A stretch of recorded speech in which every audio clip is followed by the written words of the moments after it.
I found that most people fail in life not because they aim too high and miss. Most people fail in life because they did just like I did for so many years. They aimed too low and hit. They didn't believe in themselves.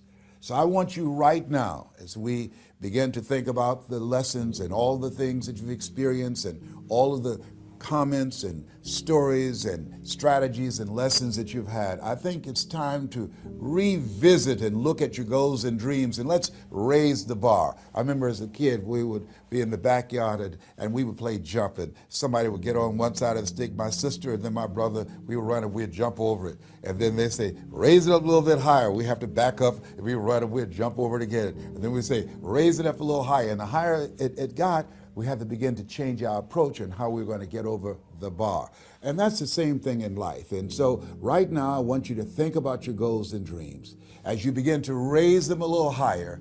And I want you to say with me, it's possible. It's possible. You know, the easiest thing that I do is speak and train people how to speak. Go into prisons and juvenile detention centers and to high schools and colleges. Speak before thousands of people.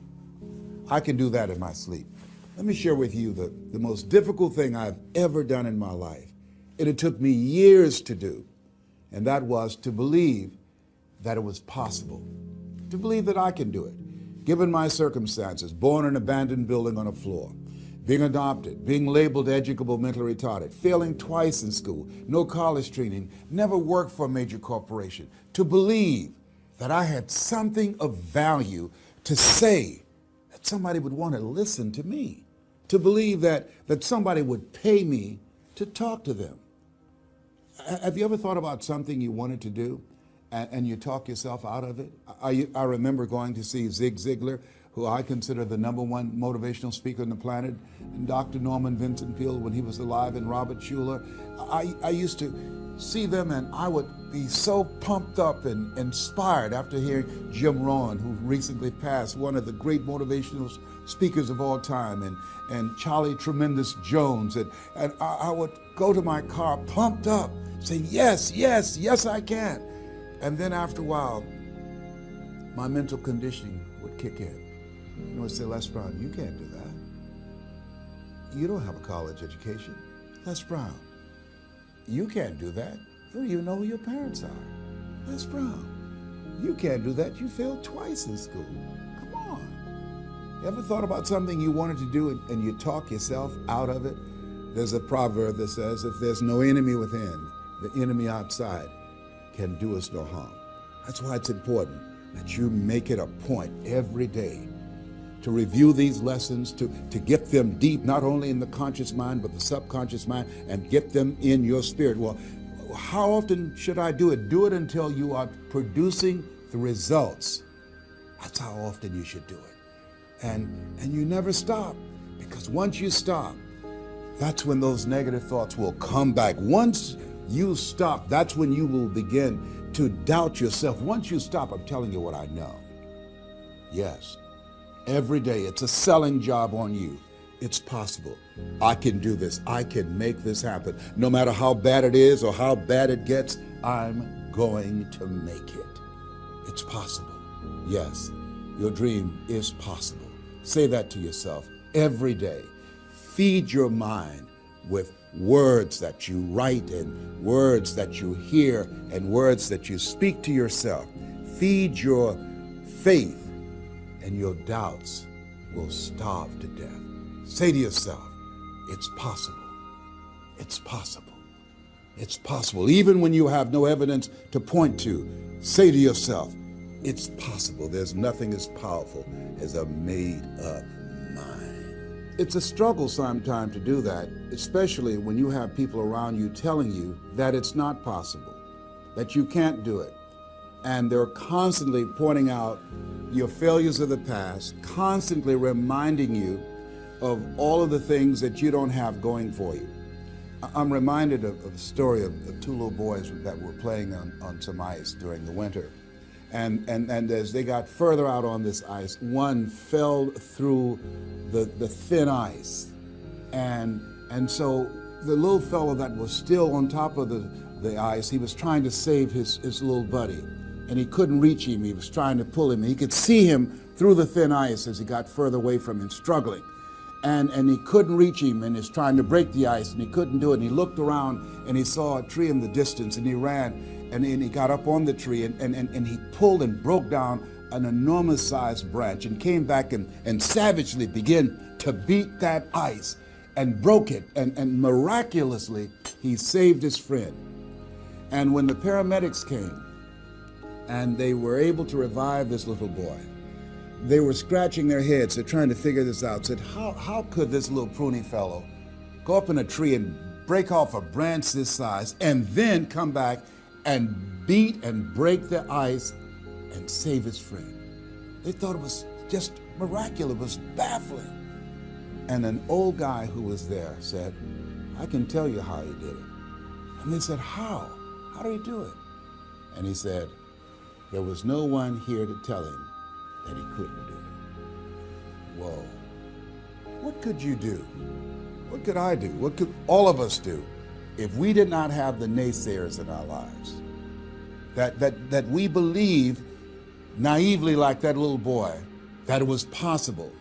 What would you do if failure was not on the table? Do you realize that 87% of people allow the fear of failure to outweigh their desire to succeed, because they've been convinced by the evidence, by being practical, by being logical, by being realistic. I did that.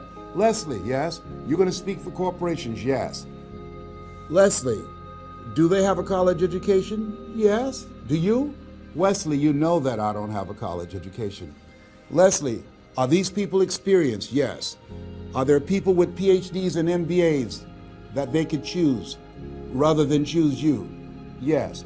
So you don't have a college education. You have no experience. You're talking about becoming a speaker, and they're going to reach over people with PhDs and MBAs and years of experience and choose you.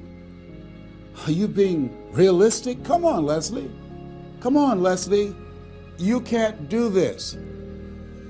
My brother, he's a wonderful person. And he constantly reminded me that I couldn't do what I'm doing now. But that really wasn't the bad part.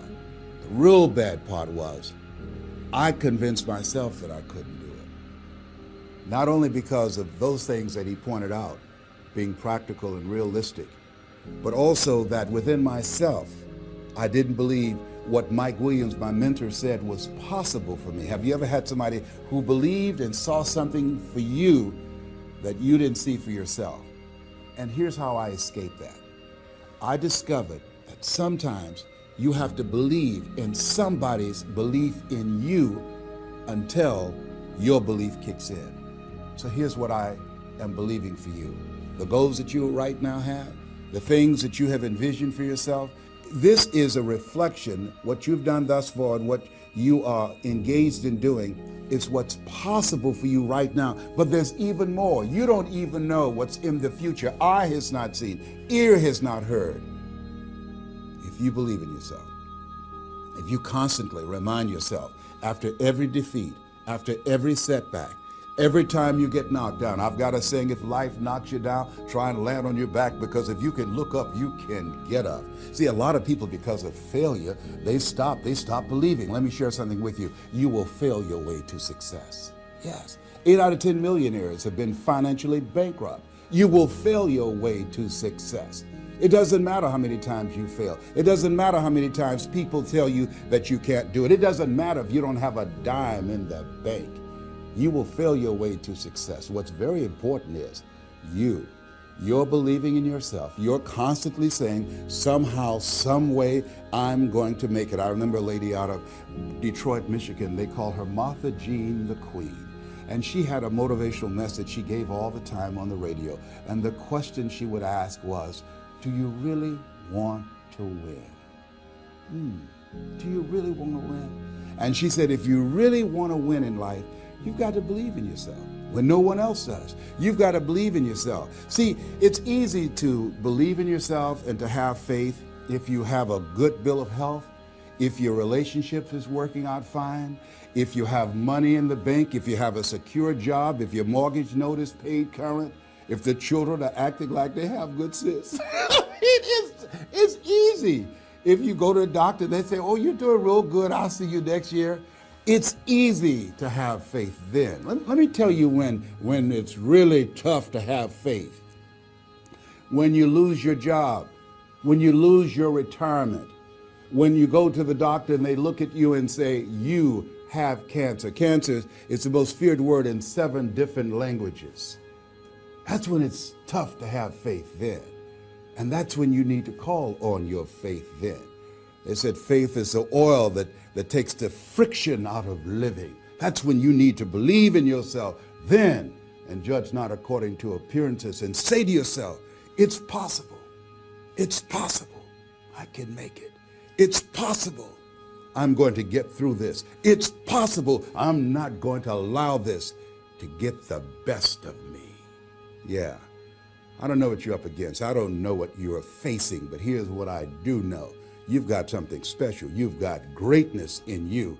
And I know it's possible that you can live your dream.